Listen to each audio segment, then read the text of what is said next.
Bismillahirrahmanirrahim. Assalamualaikum warahmatullahi wabarakatuh. Alhamdulillahi rabbil alamin. Wassalatu wassalamu ala asyrafil mursalin Sayyidina Muhammad wa ala alihi wa ashabihi ajma'in.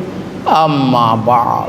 Maka Masjid Jami' Al-Ikhlas yang saya hormati, para asatidin, tuan-tuan guru yang dimuliakan Allah, hadirin wal hadirat, jamaah salat maghrib dan jamaah pengajian rahimakumullah. Menyambung kaji kita subuh Ahad yang lalu, masih kesan dan pesan dari surah Ad-Duha, dan telah kita kaji dari ayat 1 sampai ayat berapa? 5. Hah?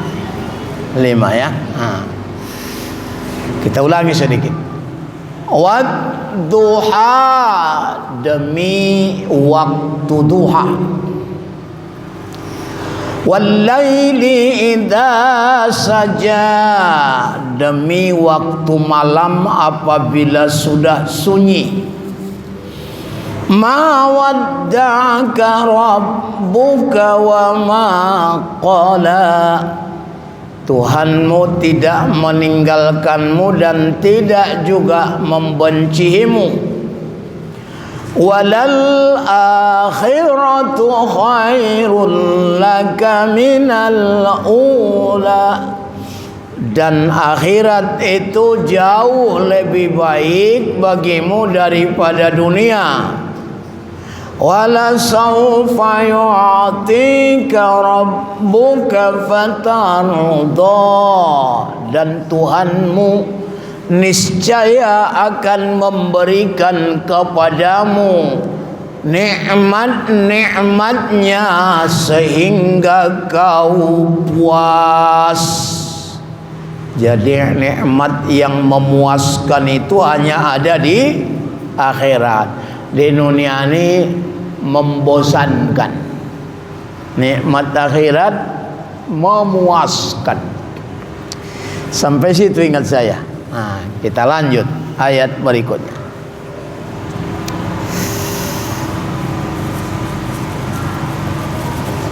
Alam yajidaka yatiman fa'awa, bukankah aku mendapatimu anak yatim, maka aku melindungimu. Ini khusus buat Nabi ini, ya. Secara umum buat kita. Karena Nabi kita itu adalah yatim. 2 bulan dalam kandungan meninggal ayahnya. 6 tahun umurnya meninggal pula ibunya. Diasuh kakeknya 2 tahun, Abdul Muthalib, meninggal pula. Umur Nabi masih 8 tahun. Lalu bagaimana cara Allah melindungi Nabi? Dibuat Allah lah hati Abu Thalib. Abu Thalib ini pamannya, untuk melindungi Nabi, menyayangi Nabi, menyayangi Muhammad bin Abdullah, tapi dia tidak suka Muhammad Rasulullahnya, sehingga dia cinta pada Muhammad bin Abdullahnya, anak saudaranya pula, ponakanku ini, jangan kalian ganggu. tapi tak mau dia Muhammad Rasulullahnya, sehingga sampai akhir hayatnya tidak mengucap 2 kalimat syahadat. Cobalah kita mikir ya, dia nggak suka Muhammad Rasulullahnya, nggak mau dia ajarannya tak suka dia.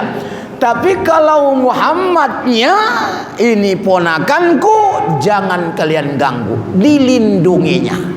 Kalau tidaklah Allah nama mutar frekuensi kolbunya Abu Thalib cinta Muhammad bin Abdullah, manalah mungkin mau dia mencintai seperti si Abu Jahal, si Abu Lahab, ya, ponakan mereka juga, tapi mereka musuhi. Tapi Abu Thalib dia lindungi. Begitulah kalau Allah mau melindungi seseorang, ada saja orang yang dia berikan sesuatu untuk melindungi Nabi. Tapi sekali lagi, Muhammad bin Abdullahnya dia suka, Muhammad Rasulullahnya dia tidak suka. Sehingga ketika Abu Thalib meninggal dunia, Nabi kita menangis. Kenapa menangis? Begitu sayang pula pamanku ini samaku, tapi tak mengucap 2 kalimat syahadat sampai akhir hayatnya, alias mati di luar Islam. Menangis Nabi. Tapi lagi-lagi yang ditangiskan Nabi bukan nasibnya, nasib pamannya. Itu. Kita selalu juga kalau ada keluarga kita meninggal, menangis kita. Tapi yang selalu dia tangiskan nasibnya. Alhamdulillah udah hidup lampu. Iya. Lampu ya. Agak panas. Nah, meninggal lakinya menangis dia. Yang dia tangiskan siapa? Laki-lakiku. Yang ia tangiskan dirinya.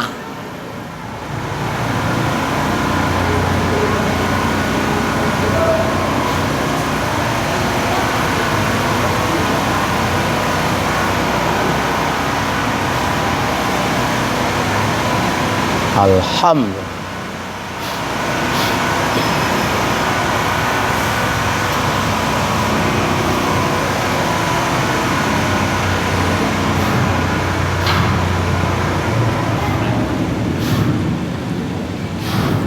Yang ia tangiskan dirinya. Siapa? Laki-lakiku. Bukan pula nasib lakinya itu yang dia tangiskan. Belum sempat lakiku ini taubat, udah mati pula. Bukan itu yang dia sedihkan. Meninggal ayahnya, tak ada lagi ayahku. Dirinya, egonya ya. Nabi tidak. Yang dia tangiskan karena pamannya tidak Islam matinya, kafir. Karena Nabi menangis, Nabi menangis, turun ayat, innaka la tahdi man ahbabta walakinnallaha yahdi man yasha. Muhammad, kata Allah, kau tidak bisa memberi petunjuk kepada orang yang kau cintai, tapi yang bisa memberi petunjuk adalah aku pada siapa yang ingin kuberikan. Itulah. Nabi Lut nggak bisa dia beri petunjuk pada bininya. Dia nabi dan rasul, tapi bininya mati kafir. Nabi Nuh nggak bisa dia beri petunjuk pada anaknya Kan'an, mati kafir, padahal beliau rasul. Asia nggak bisa beri petunjuk pada lakinya Fir'aun, mati kafir, padahal dia wanita ahli surga. Nabi Muhammad SAW tidak bisa dia beri petunjuk pada pamannya, walau dia adalah sangat melindungi Nabi. Rupanya petunjuk itu hak mutlak dari Allah Subhanahu wa ta'ala. Oleh karenanya, jangan kita mengatakan percuma dia ustadz, anaknya pun seperti itu. Enggak, jangan katakan itu. marah nanti Nabi Nuh. Percuma dia ustadz, bininya pun begitu. Jangan katakan itu, marah nanti Nabi Lut. Percuma dia muallimah, lakinya pun preman, marah nanti Asia.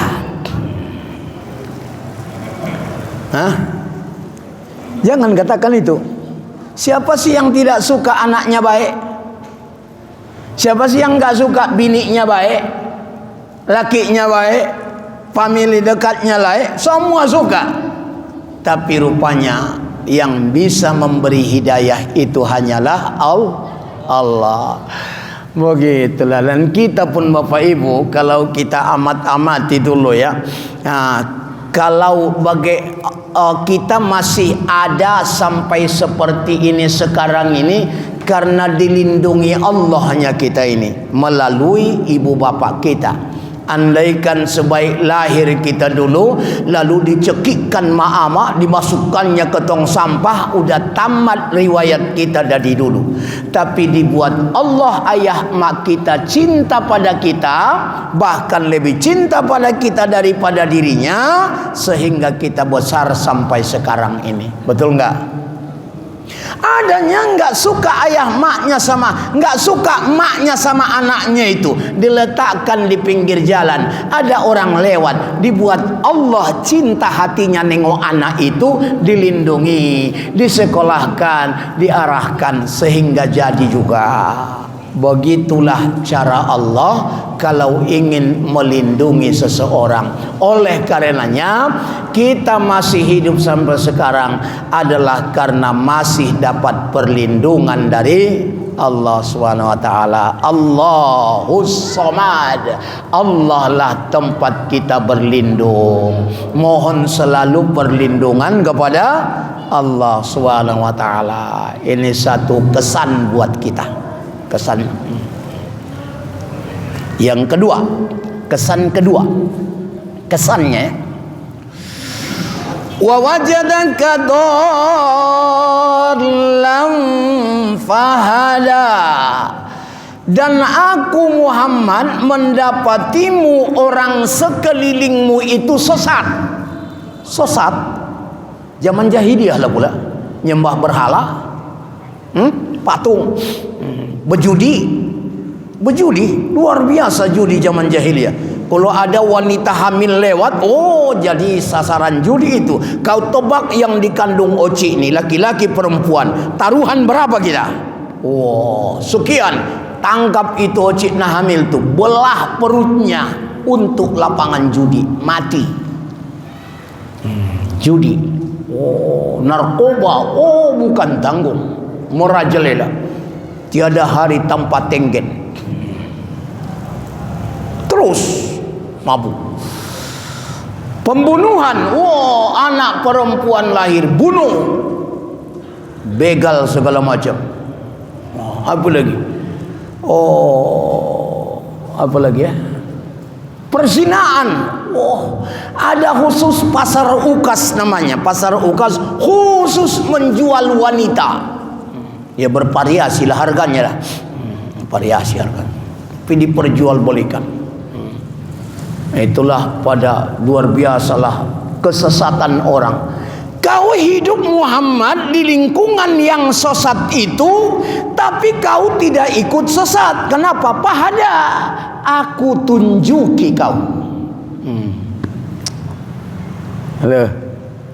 Karena ditunjuki Allahnya itu. Makanya Nabi uzlah kadang ke Gua Hira, mengasingkan diri, enggak terkontaminasi dengan kejahiliahan itu. Padahal Nabi hidup di situ. Kayak filsafat ikan itu juga lah saya pikir ya. Ikan di dalam laut asin, tapi ikannya tidak pernah ikut asin. Kenapa? Karena ikannya hidup. Coba ikannya mati, jadi ikan asin. Nah kita tarik di zaman kita ini ya. Di zaman ini pun bukan tanggung ya. Narkoba, merajalela. Entah kalau di sini nggak tahu, di lingkungannya. Oh, bukan tahu. Perjudian, judi online, perzinaan, sudah dibagi-bagi kondom untuk anak SMA. Pokoknya bebas, jangan paksaan dan jangan ketularan penyakit HIV. Oh, apalagi begal, nggak peduli dia, ya. Pokoknya pembunuhan, perjudian, perzinaan, lengkaplah sudah. Ya, lengkap. Tapi alhamdulillah kita nggak ikut terkontaminasi dengan itu. Bukan karena hebatnya kita, Ji, karena Allah memberi kita hidayah. Bukan tanggung banyaknya orang sekitar masjid ini Islam, malah beliau jauh datang, yang dekat-dekat tak datang. Kenapa yang jauh-jauh datang? Dia yang dapat hidayah, yang dekat masjid itu tak dapat hidayah. Aku yakin entah dari mana ini jemaah ni. Ya. Karena ada ku tengok ke Gang Sado pun aku datang dia. Anak orang mana? Orang Bandar Setia atau orang Gang Sado ini? Ku pikir kadang-kadang. Itulah, itu bukan karena hebatnya kita itu. Enggak ada hebatnya kita. Tapi Allah pilih kita orang yang dapat hidayah, sehingga apapun ceritanya kita ini adalah diberi Allah hidayah. Kalau tidak, ngapain awak datang kemari? Direpet-repet Ustaz baru awak setengah jam. Bukan itu persoalannya. Sama aja itu. Jadi Nabi dapat hidayah, kita pun alhamdulillah dapat hidayah. Di tengah-tengah kehidupan masyarakat yang kompleks kemaksiatannya, tapi alhamdulillah kita nggak ikut dengan mereka. Kita nggak ikut membunuh, kita nggak ikut narkoba, kita nggak ikut berjudi, nggak ikut berzina, nggak ikut korupsi.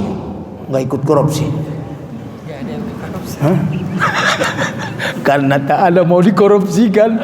Ya itulah. Pokoknya aku syukur kali kurasa nggak ada kesempatan korupsi. Kalau ada, itulah. Nah, ini kan banyak nak korupsi. Makanya nggak ada yang bisa ngomong ini pejabat-pejabat negara ini. Kenapa? Asal mau ngomong, periksa itu. Tuh diam semua. Korupsi berjamaah. Nah, Bapak Ibu Saudara yang dirahmati, tapi alhamdulillah kita dapat hidayah seperti Nabi juga dapat hidayah. Kata Allah, ya Allah, alhamdulillah. Yang ketiga, wa wajadaka ailam fa'aghna, dan aku mendapatimu Muhammad dalam kesulitan lalu kucukupkan. Bukan kesulitan, kekurangan. Kau Muhammad dalam kekurangan lalu aku cukupkan, kata Allah. Kenapa tidak? Warisan dari ayahnya cuman seekor unta, satu, cuman itu. Rumah tak ada, kebun kurma nggak ada, nggak ada, cuman seekor unta warisan dari ayahnya. Kesulitan, siapa tidak kesulitan. Tapi Allah mau mencukupkannya. Bagaimana cara Allah mencukupkannya? Dibuatnya lah Nabi kita dulu menggembala kambing. Kambingnya gemuk, sehat, beranak pinak, berhasil. Habis itu berdagang ke Syam. Pedagang luar biasa. Sampai kalau belum sampai Nabi ke Syam, nggak berani orang belanja. Datang dulu Nabi baru belanja orang. Belakangan datang, cepat habis, banyak untung. Begitu cara Allah mencukupkan. Terakhir dibuat Allah tokenya jatuh cinta sama dia. Siapa tokenya?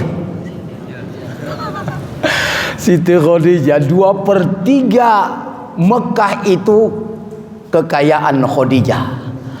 Jatuh cinta sama Nabi, dinikahi Nabi. Sudah dinikahi Nabi, dihibahkannya hartanya itu buat Nabi.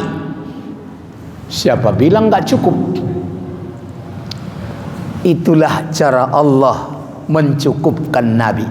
Ibu-ibu mau kaya atau mau cukup? Hah? Ibu kayanya atau cukupnya? Oh ya, cukupnya ya, cukupnya lah. Biarlah kaya asal cukup ya. Cuman tidak selamanya orang kaya cukup. Ada juga kaya nggak cukup. Ada banyak. Ya, cukupnya lebih ya. Beli rumah cukup, beli mobil cukup, beli emas cukup. Mau apa lagi? Iyalah, biaya kawin cukup. Apa lagi? Cukup lah pokoknya. Mau pergi sarapan ke kampung lama cukup. Pokoknya cukup ya. Cukup.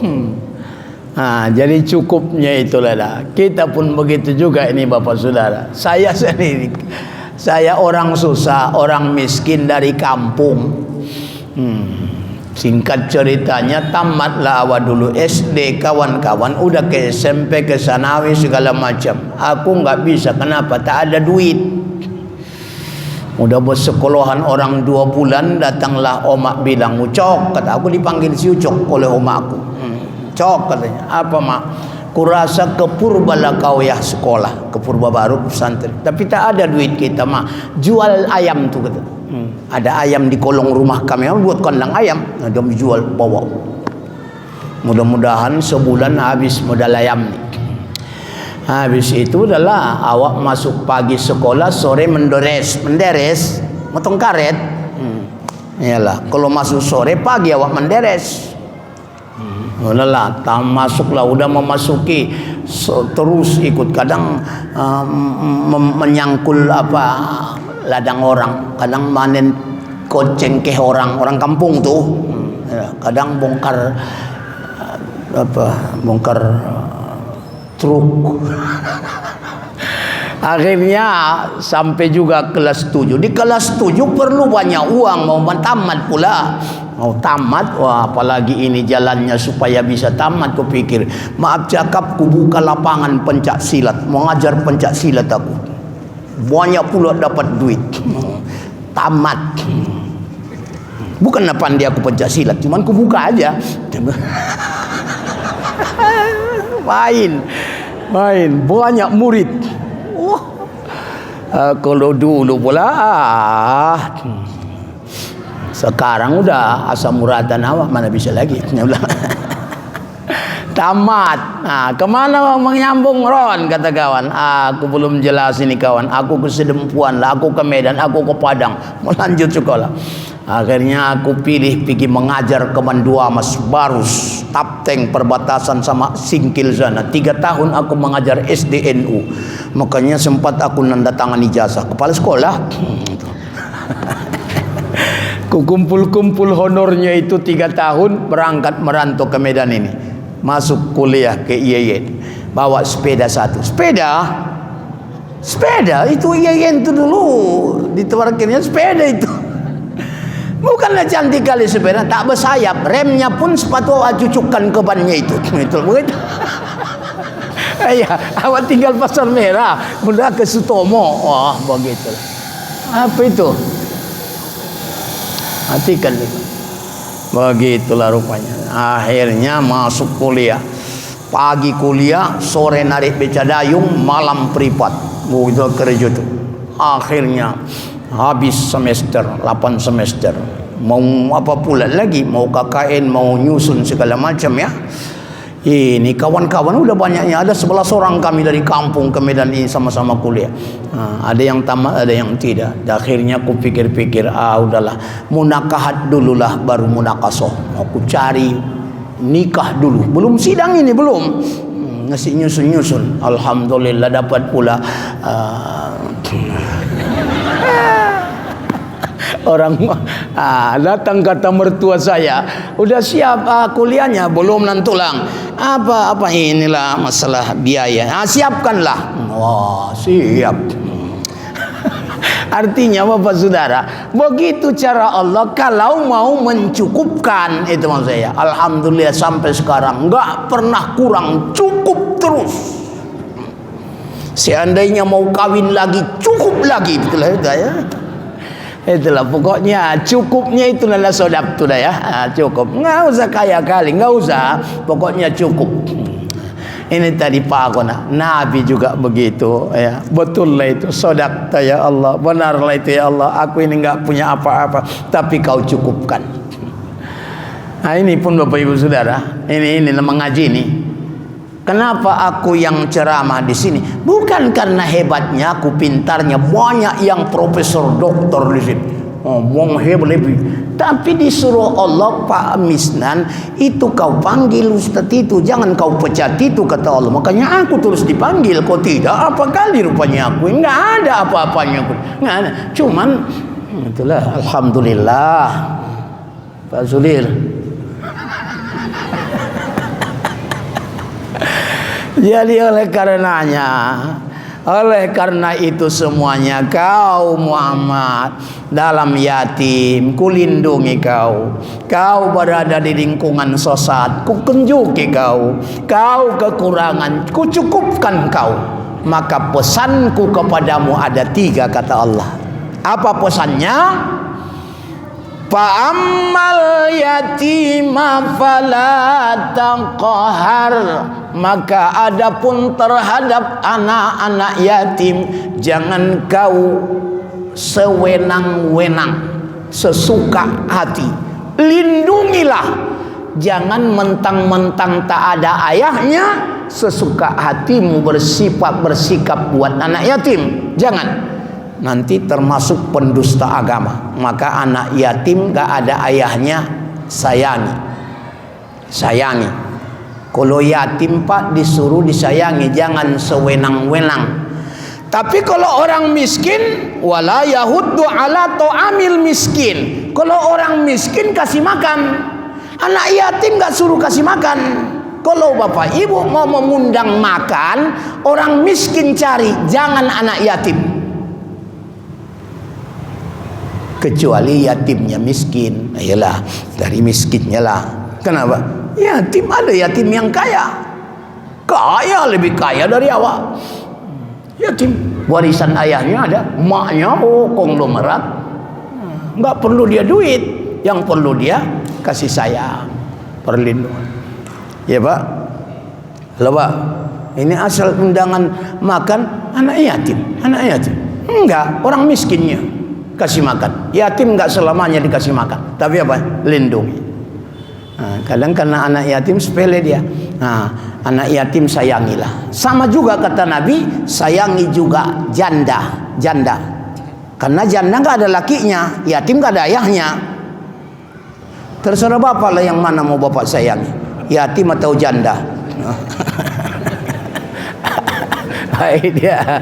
Baik janda tahun tinggi atau janda tahun rendah, pokoknya janda lah. Janda kembang atau janda kembang masih mau senyum. Ada janda tuh senyum pun udah malas. Astagfirullahaladzim. Jadi sayangilah, sama pahalanya itu Pak, menyayangi yatim dan menyayangi janda. Terserah Bapak lah yang mana mau Bapak pilih. Janda aja. Janda jangan jadi. Terserah lah. Setuju ibu-ibu? Ya Allah, ibu-ibu dia. Iyalah. Yatim ya, jangan. Ini banyak terabaikan juga kadang-kadang. Mohon maaf lah ya. Yatim ini kadang-kadang terlupakan oleh kita. Takut juga awak dengan ancaman ara'aital ladzi yukadzibu biddin. Masuk pula awak pendusta agama karena enggak peduli dengan anak yatim. Disayangilah, dilindungilah. Anak yatim jangan sewenang-wenang sesuka hatimu mentang tidak punya ayah. Tapi hendaklah Nabi mengatakan, siapa yang cinta yatim cinta kepadaku. Kenapa? Karena Nabi juga yatim. Siapa yang cinta padaku, ma'iya fil jannah, besertaku ke dalam surga. Hakadha. Seperti ini diisyaratkan telunjuk jari tengah. Begitulah dekatnya dengan Nabi di dalam surga kalau pecinta anak yatim. Yatim. Ada tabungan yatim kita? Hah? Bagus juga itu dibuat. Ada ya. Ada masjid itu tabungan masjid, ada tabungan yatim mana? Ada ya, alhamdulillah. Mudah-mudahan diisi lah itu tabungan yatim. Masukkan tabungan yatim. Tapi tabungan masjid perlu juga. Kenapa? Besar operasional masjid nih. Ya kan? Besar lah. Berapa sebulan?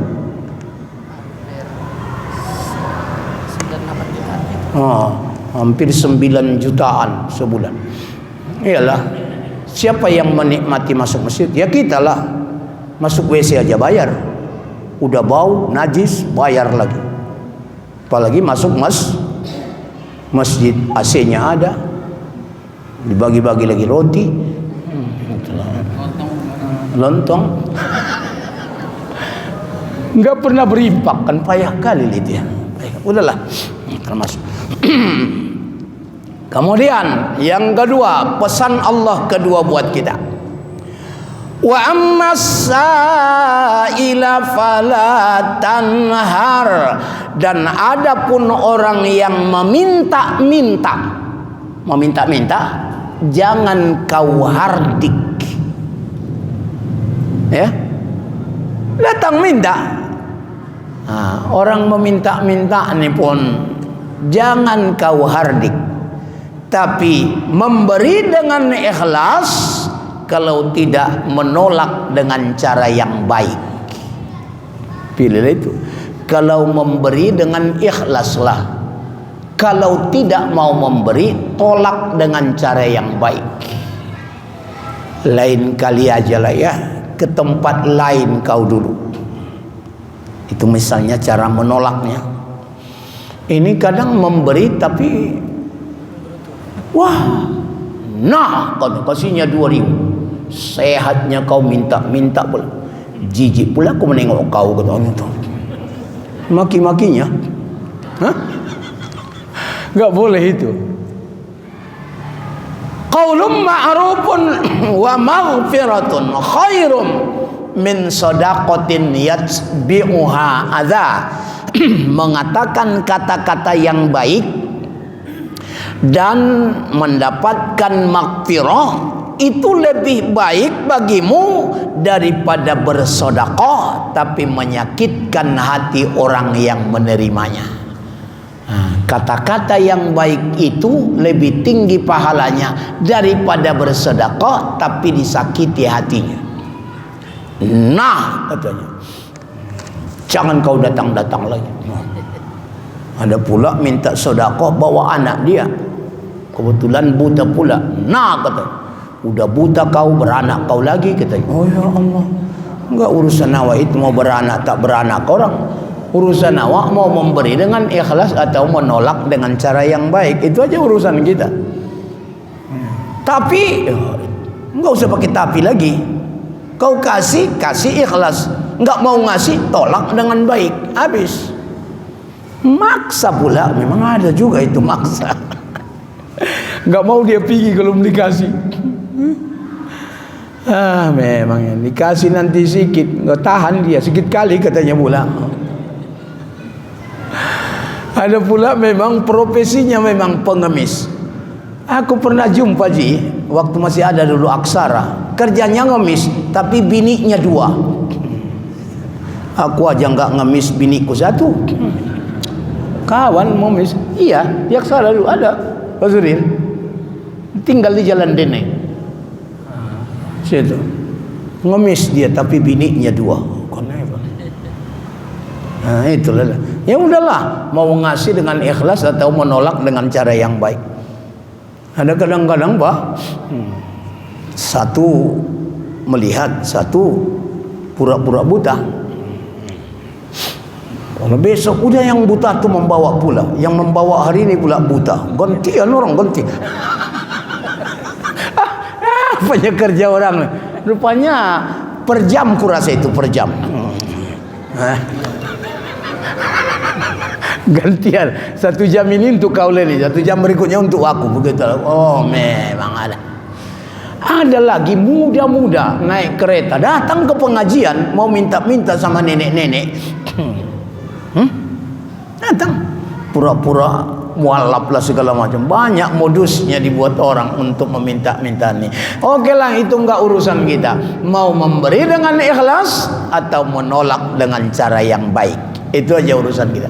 Namun tidak boleh dihardik, jangan dihardik. Kadang ada yang disuruh Allahnya datang ke rumah awak, pergi kau ke sana minta dulu. Kadang pula hati kita yang dibukakan Allah untuk memberi tanpa ada orang minta-minta, tapi mau ngasih.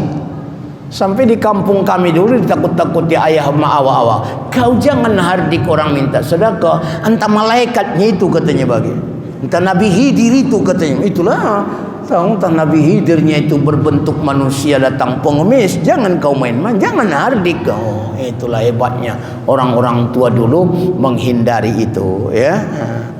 Datang orang disuruh Allah, kadang-kadang enggak disuruh Allah, tapi hati kita mau memberi, digerakkan Allah. Aku pernah begitu, ada dulu, belikan dulu beras yang 10 kilo tu, kasihkan sama nenek belakang, ada nenek belakang kami tu.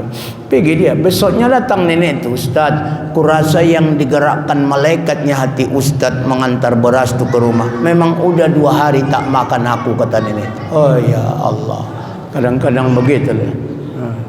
Itu cara Allah lah itu, ya. Nah, itu yang pasti jangan hardik. Dia juga enggak pengen itu barangkali.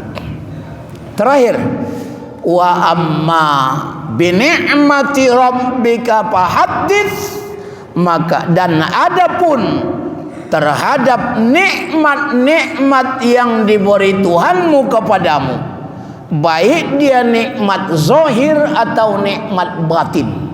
Nikmat zahir udah kita kaji dulu ketika alhaqumut takatsur. Ada nikmat rumah, nikmat orang rumah, nikmat anak, nikmat kendaraan, nikmat sawah ladang, nikmat ternak. Itu nikmat zahir lah semua itu. Nikmat zahir. Kemudian ada nikmat batin, sehat, umur, iman, ilmu. Itu nikmat batin itu. Jadi terhadap nikmat-nikmat ini, baik nikmat lahir atau nikmat batin, Fahadis itu haddatha, sepertinya ceritakan. Asal katanya fahadis, ceritakan, viralkan, kasih tahu orang kau dapat nikmat.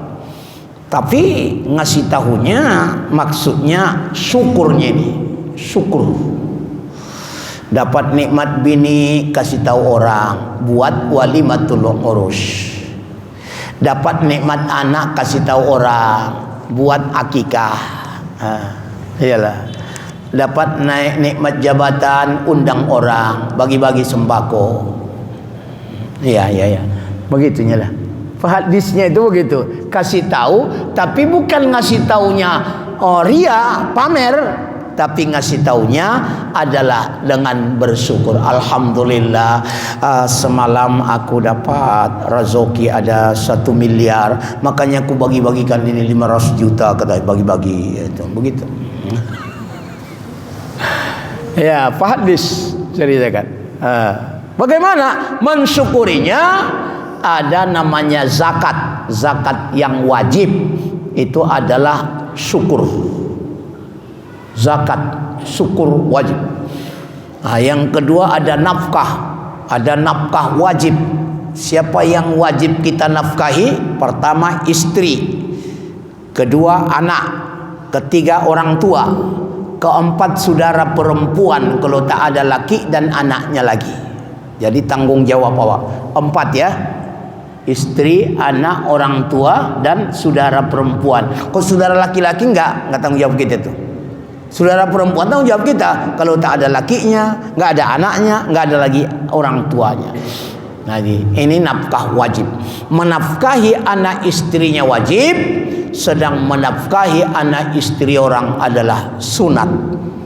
Maka beruntunglah ibu kalau dapat laki yang rajin membelanjai bini orang. Setuju Pak? Setuju Pak? Setuju. Ibu-ibu setuju? Banyak kan nggak setuju ibu-ibu nih. Ya, bini orang yang tua, yang lemah, du'afa, apalagi yang pukoro, yang begitunya dah. Ya, kalau ada lakinya melalui lakinya lah. Jangan langsung ke bininya, mengamuk lakinya nanti. Lakinya, ya, membantu. Inilah salah satu cara kita pesan Allah terhadap yatim, terhadap peminta-minta, kemudian terhadap nikmat. Mudah-mudahan 3 pesan ini dapat kita implementasikan dalam kehidupan kita. Silakan, mana tahu ada yang mengganjal di hati. Iya. Ini kata ada logika yang dari Ustaz ini tentang di dalam sholat Ustaz. Di luar kalau kita bersalawat, Assalamualaikum ayuhan nabi wa rahmatullah, pakai sayyidina di sholat, apa macam mana kekeraban? Iya. Mengganjal itu semalam ya, batal sholat kalian nanti. Iyalah. Di dalam sholat Ustaz. Iya. Iya. Dalam tahiyat akhir ada di situ solawat kepada Nabi Muhammad dan Nabi Ibrahim, ya. Allahumma salli ala Muhammad wa ala ali Muhammad kama sallaita ala Ibrahim wa ala ali Ibrahim wa barik ala Muhammad wa ala ali Muhammad kama barakta ala Ibrahim wa ala ali Ibrahim fil alamin innaka Hamidum Majid. Tanpa sayyidina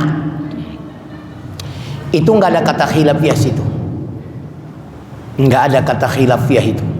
Kalau tanpa sayyidina, ya. Dalam sholat ini, ya, bukan luar sholat. Di luar sholat terserahlah. Dalam sholat. Lalu andaikan di dalam sholat itu kita pakai Allahumma sholli ala sayyidina Muhammad wa ala ali sayyidina Muhammad kama shallaita sayyidina Ibrahim wa ala ali sayyidina Ibrahim wa barik ala sayyidina Muhammad wa ala ali sayyidina Muhammad kama barakta ala sayyidina Ibrahim wa ala ali sayyidina Ibrahim fil alamin innaka Hamidum Majid. Khilaf. Ada mengatakan tetap sah, tidak mengganggu. Tapi ada yang berpendapat Nabi tidak pakai sayyidina, mengamalkan sallu kama ra'aitumuni usolli. Salatlah kamu sebagaimana kamu melihat aku salat. Nabi tidak pakai sayyidina dalam salat. Terserah. Saya bertanya Ustaz Baharun, dalam salat baca sayyidina. Aku enggak baca. Kalau aku, ya. Tapi bapak ibu terserahlah. Enggak berani pula awak mendikte itu. Cuman ditanya, didesaknya aku. Ustaz baru enggak aku baca presiden. Allahumma sholli ala Muhammad wa ala ali Muhammad kama shallaita ala Ibrahim wa ala ali Ibrahim. Cuman enggak pala aku bilang karena batal orang yang pakai sayyidina. Enggak pala aku bilang. Makasih Ustaz. Alhamdulillah, makasih. Ayo. ayo. Satu lagi. Bisa. Ibu-ibu. Bu. Bertanya lah ibu dulu. Hah?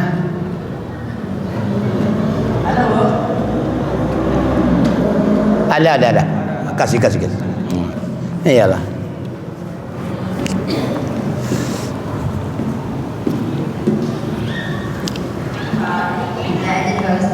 Izin. Tentang salat sunat Ustaz. Misalnya kita salat sunat wudhu Ustaz. Kita gabung sama sunat duha misalnya bisa sekali. Apa Ustaz? Sekalinya.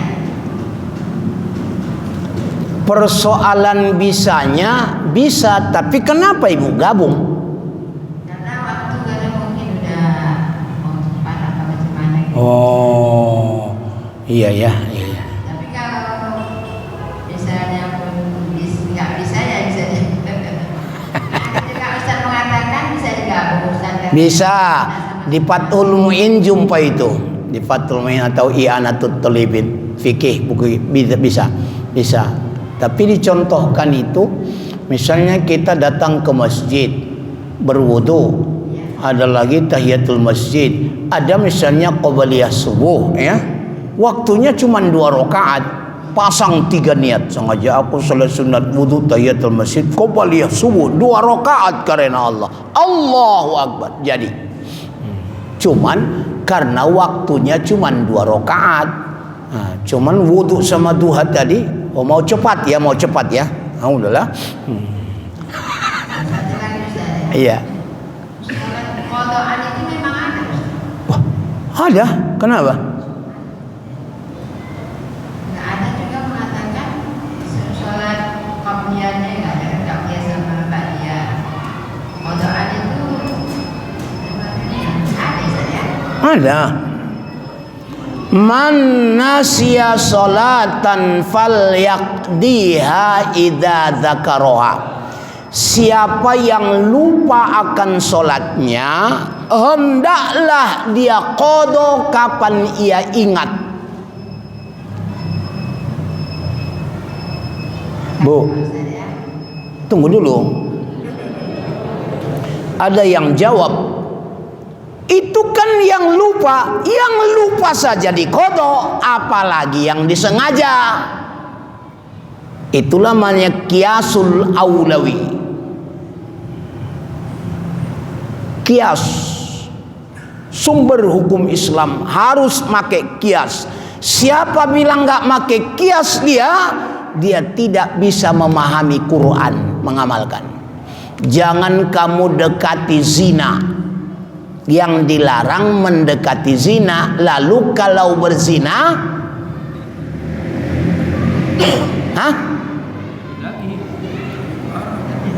yang dilarang mendekati, berzina enggak.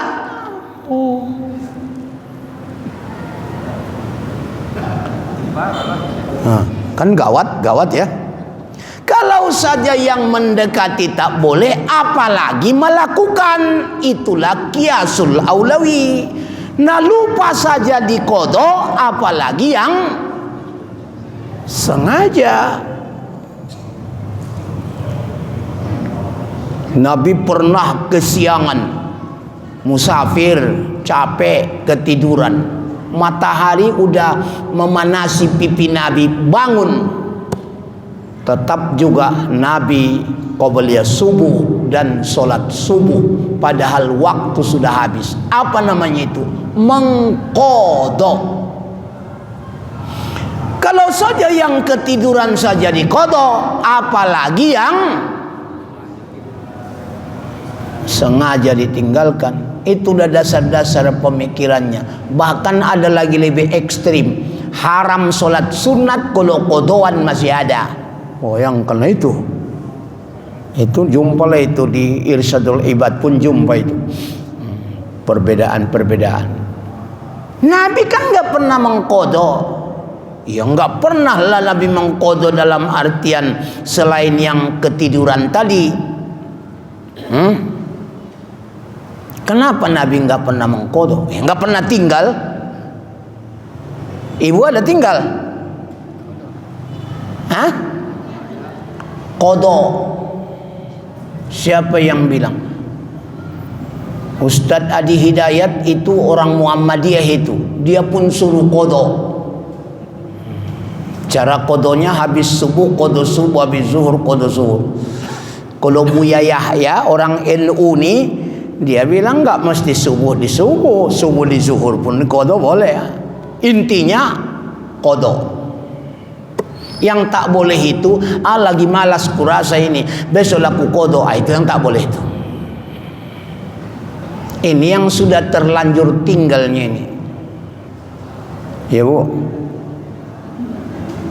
Tapi yang ada kan sholat sunat. Sholat sunat fungsinya menyempurnakan sholat wajib yang kurang sempurna. Kurang sempurna rukuknya, kurang sempurna sujudnya, kurang sempurna khusyuknya, disempurnakan dengan sholat sunat. Tidak bisa sholat sunat menutupi wajib. Kalaupun oke, satu sholat wajib 70 sholat sunat. Maka sekali subuh tinggal, sholat sunat lah ibu 70 kali 140 rakaat baru bisa terganti sekali sholat subuh. Bu, mau patah pinggangmu itu 140 rakaat sholat sunat baru hadis sahih riwayat Imam Ahmad. Kalau mau yang sunat dibuat menutupi yang wajib. Jadi jangan tanggung-tanggung mengkajinya supaya enggak bingung orang.